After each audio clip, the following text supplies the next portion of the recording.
জানেন কি, তিনবার তাজমহল, দুবার লালকেল্লা, একবার সংসদ ভবন, এগুলো সব বিক্রি হয়ে গিয়েছিল। কি ভাবছেন ভুয়ো কথা বলছি? একদমই তাই নয়। আজকের ভিডিওতে বলবো এমন একজনকে নিয়ে যিনি তার বুদ্ধির জোরে ঘোল খাইয়ে দিয়েছিলেন তাবর তাবর উকিল, ব্যারিস্টার, এমনকি কেন্দ্রীয় মন্ত্রীদেরও, এবং তিনি বিদেশিদের কাছে বিক্রি করে দিয়েছিলেন তাজমহল, লালকেল্লা, এমনকি সংসদ ভবনও। কে তিনি? সব বলবো এই গুরুত্বপূর্ণ প্রতিবেদন শেষ অবধি দেখুন। আমি দীপেন্দু, দ্য নিউজ বাংলায় আপনাদের স্বাগত জানাই। হর্ষদ মেহতা, মেহুল চেকসি, বিজয় মালিয়া, ললিত মোদি, এই সমস্ত মানুষরা তো প্রচুর লক্ষ লক্ষ টাকা আত্মসাৎ করে বিদেশে পালিয়ে গেছেন, কিন্তু এই ব্যক্তি কিন্তু বিদেশে পালিয়ে যাননি। ইনিও টাকা আত্মসাৎ করেছেন। তুলনামূলকভাবে ওই বিজয় মালিয়া, ললিত মোদি, ওদের টাকার অঙ্কের তুলনায় এই ব্যক্তির ঠকানো টাকার অঙ্কের পরিমাণ হয়তো অনেকটাই কম, কিন্তু বিশেষজ্ঞরা এই ব্যক্তিকেই ভারতবর্ষের সবচেয়ে ক্ষুরধার বুদ্ধি সম্পন্ন ঠক জোচ্চোরের আখ্যা দিয়েছেন। একটা দুটো নয়, রীতিমতো 52টা ছদ্মনাম নিয়েছিলেন তিনি। রূপ বদলানোয় তার ধারে কাছে কেউ আসতে পারতো না। আর তিনি বেচে দিয়েছিলেন তাজমহল, তাও একবার দুবার নয়, বারবার করে 3বার তিনি তাজমহল বেচে দিয়েছিলেন। আর আজকের ভিডিওটা সেই মিস্টার নটওয়ারলালকে নিয়ে। হ্যাঁ, ঠিকই ধরেছেন, আজকের ভিডিওতে আমরা যাকে নিয়ে কথা বলবো তিনি হলেন মিস্টার নটওয়ারলাল, যাকে নিয়ে হয়েছে বলিউডে একাধিক সিনেমাও। বিহারের সিওয়ান জেলার জিরাদাইয়ের বাংলায় 1912 সালে জন্ম হয় মিথিলেশ শ্রীবাস্তবের। বাবা রঘুনাথ প্রসাদ ছিলেন রেল কর্মচারী। মেধাবী মিথিলেশ স্নাতক হয়ে আইন নিয়ে পড়াশোনা করতে করতে শুরু করেন লোক ঠকানো। ভাবুন, একজন আইন নিয়ে পড়াশোনা করা ছাত্র রীতিমতো যে উকিল হতে চলেছে, সে যদি শুরু করে লোক ঠকানো, তাহলে সেইটা যে কোন পর্যায়ে যেতে পারে সেটা তো এই ভদ্রলোককে না দেখলে বোঝা মুশকিল। নিজের গ্রামের এক লোকের সঙ্গে তার প্রথম প্রতারণা শুরু হয়। সেই ব্যক্তি মিথিলেশকে শহরের ব্যাংকে ড্রাফট জমা করতে দিয়েছিলেন। জমা করার সময় ড্রাফটে ব্যক্তির সই দেখে নকল করে নেয় মিথিলেশ। তারপর খেপে খেপে প্রায় 1000 টাকা অ্যাকাউন্ট থেকে তুলে নেয়। 1930 সাল নাগাদ 1000 টাকার যে কি পরিমাণ মূল্য আজকের হিসেবে, সেটা নিশ্চয়ই আন্দাজ করতেই পারছেন। আর সেই 1000 টাকা তোলার পরে ধরা পড়ে যায় মিথিলেশ নিজের বাবার কাছে। এবং বাবার কাছে ধরা পড়ার পরে তো উত্তম মধ্যম প্রহার বাবার কাছে, এবং সেই মারধর খাওয়ার পরে রাগে লজ্জায় অপমানে নিজের বাড়ি ছেড়ে বেরিয়ে যায় মিথিলেশ। তারপরে মিথিলেশ চলে আসে এই কলকাতা শহরে। সেখানে এক ব্যবসায়ীর ছেলেকে টিউশনি পড়ানো শুরু করে। সেখানে সেই তুলোর ব্যবসায়ী শেঠকে 4 লাখ টাকা ঠকিয়ে নেয়। মানে 1940 কিংবা 50-এর দশকে 4 লাখ টাকা ঠকিয়ে নেওয়া এই মিথিলেশ। তার মানে ভাবুন তার টাকার অঙ্ক এবং তার লোভ কি হারে বেড়ে গেছিল ওই কয়েক বছরে। এবং সব থেকে বড় কথা, নিজের প্রতি আত্মবিশ্বাস, নিজের লোক ঠকানোর প্রতি আত্মবিশ্বাস কি পরিমাণে বেড়ে গেলে ওই 40-50 দশকে 4 লাখ টাকা আত্মসাৎ করতে পারে এক ব্যবসায়ীর কাছ থেকে।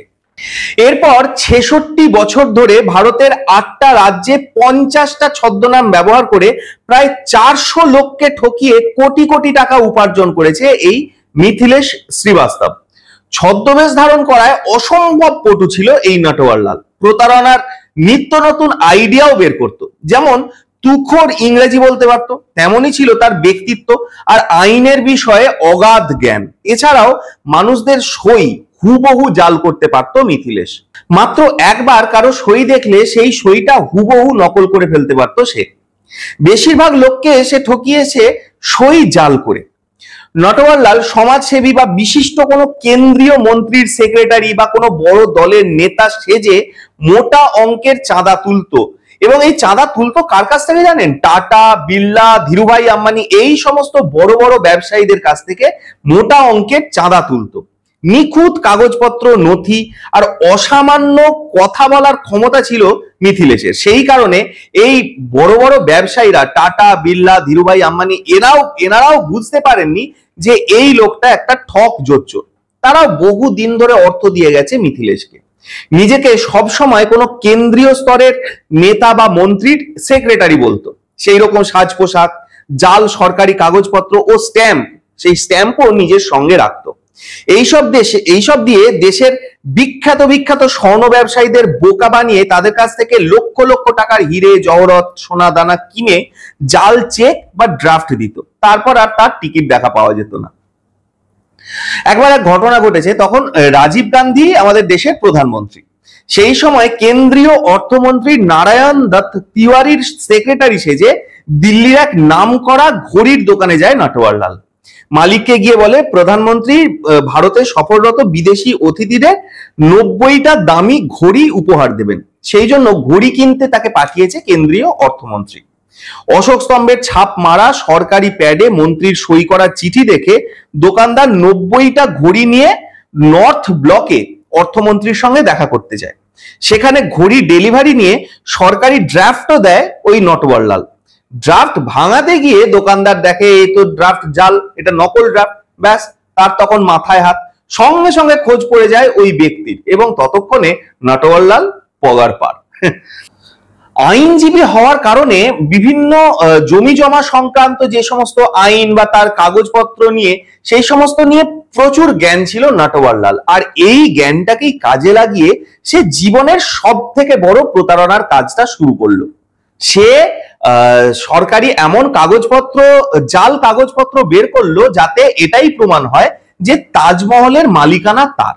আর এই মালিকানার কাগজ দেখিয়ে সে তাজমহলও বিক্রি করা শুরু করলো। একবার দুবার নয়, 3বার বিদেশিদের কাছে তাজমহল বিক্রি করে দিয়েছিল মোটা টাকার অঙ্কের বিনিময়ে। শুধু তাজমহল কেন, লাল কেল্লাও বেচে দিয়েছিল 2বার। এছাড়াও প্রথম রাষ্ট্রপতি রাজেন্দ্র প্রসাদের সই নকল করে সরকারি নির্দেশ জারি করে ও প্রয়োজনীয় নিখুঁত নথিপত্র দেখিয়ে বেচে দিয়েছিল লোকসভা ভবনও। পুলিশ ও আদালতের কাছে থাকা মামলার নথি দেখলে বোঝা যাবে এই সমস্ত অভিযোগ এক বর্ণ মিথ্যে নয়। এই নটওয়ারলালকে একবার এক বিচারক, কানপুর আদালতের বিচারক প্রশ্ন করেছিলেন, কিভাবে লোক ঠকাও তুমি? নটওয়ারলাল এই কথা শুনে জজের কাছ থেকে একটা 1 টাকার কয়েন চেয়ে নেয়।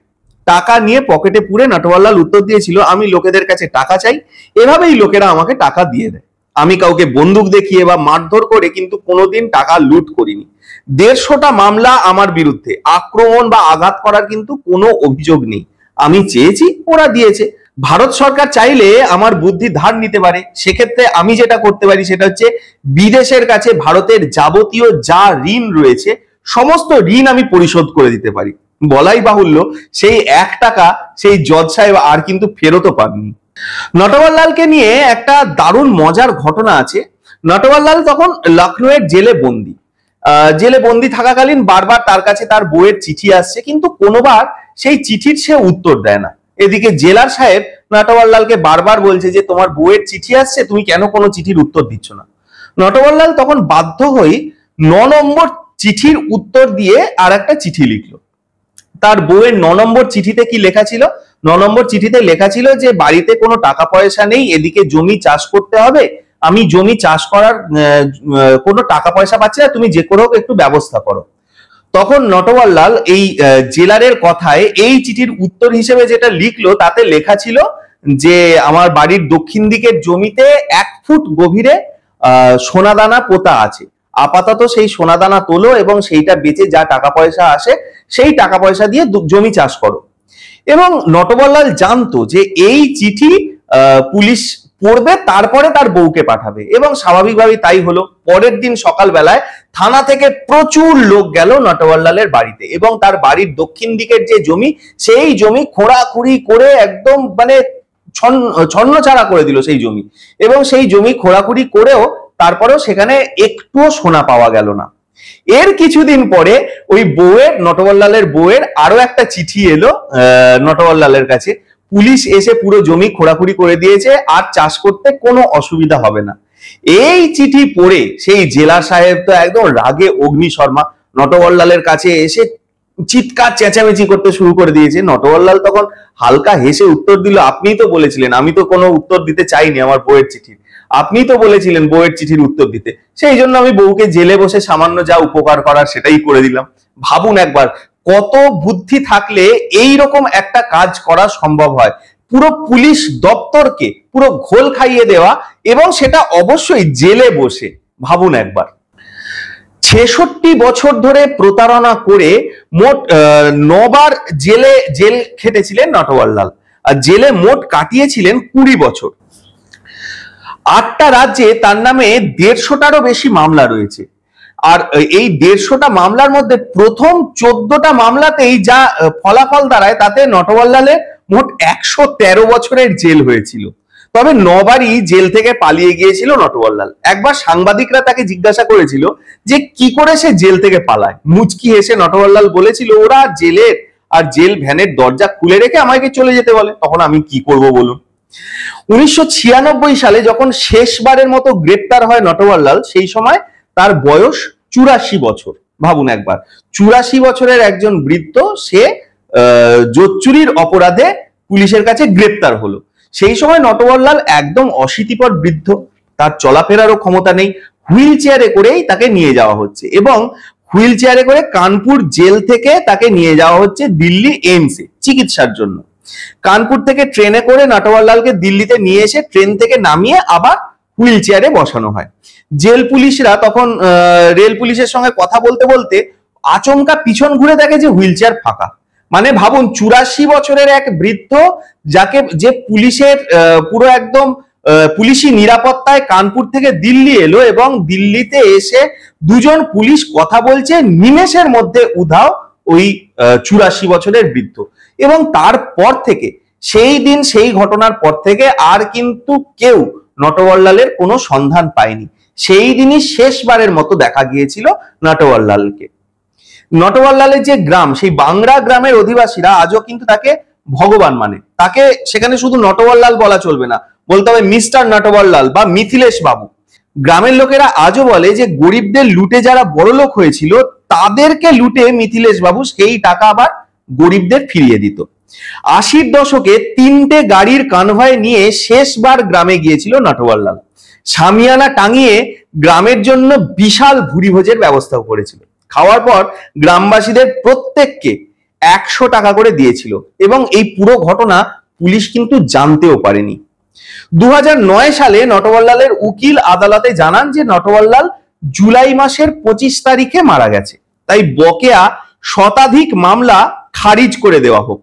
মামলা খারিজ হয়ে যায়, কিন্তু নটওয়ারলালের ভাই গঙ্গাপ্রসাদ সংবাদ মাধ্যমকে জানান যে দিল্লি স্টেশন থেকে পালিয়ে যাওয়ার পরে সেই বছরই নটওয়ারলাল রাঁচিতে মারা গেছে। নিজের মৃত্যুর উপর নিজের স্টাইলেই একটা চরম রহস্য ছড়িয়ে দিয়েছে এই নটওয়ারলাল। ভাবুন, যে জিরাদাই এলাকায় নটওয়ারলালের জন্ম হয়েছিল সেই একই এলাকাতেই জন্ম হয়েছিল ভারতবর্ষের প্রথম রাষ্ট্রপতি ডক্টর রাজেন্দ্র প্রসাদের। সেই একই গ্রাম থেকে একজন ট্রেনে উঠেছিল দিল্লিতে রাষ্ট্রপতি হওয়ার জন্য এবং অন্যজন ট্রেনে উঠেছিল গোটা দেশের জনগণকে ঠকানোর জন্য। এইরকম একটা বর্ণময় চরিত্র যাকে নিয়ে হয়েছে একাধিক সিনেমা, মিস্টার নটওয়ারলাল নামে একটা অমিতাভ বচ্চন অভিনীত একটা সিনেমা হয়েছে, এছাড়া আরো বেশ কিছু সিনেমা হয়েছে। সেই মিস্টার নটওয়ারলালকে নিয়ে কিন্তু আমাদের মেইন স্ট্রিম মিডিয়া কিন্তু পুরো চুপ। এমনকি শুধু মেইন স্ট্রিম মিডিয়া কেন, এইরকম বর্ণময় একটা চরিত্র তার কাণ্ড কারখানা তো সাধারণ মানুষের কাছে জানতে দেওয়া উচিত, যাতে সাধারণ মানুষ দ্বিতীয়বার এইরকম কোনো ঠক জোচ্চোরের প্রতারণার কবলে না পড়ে। কিন্তু সেই সমস্ত না করে আমাদের সরকার, আমাদের পাঠ্যসূচি, আমাদের মেইন স্ট্রিম মিডিয়া পুরো চেপে রেখেছে এই মিস্টার নটওয়ারলালকে নিয়ে এই সমস্ত কথা। কিন্তু আমরা চেপে রাখবো না, কবর থেকে খবরে তুলে আনবো এই ধরনেরই সব চেপে রাখা ইতিহাস। আপনাদের মূল্যবান এবং গুরুত্বপূর্ণ মতামত জানান দ্য নিউজ বাংলার কমেন্ট সেকশনে, আর দেখতে থাকুন দ্য নিউজ বাংলা। আমরা এই ধরনের কোনো খবরই চেপে রাখতে দেব না।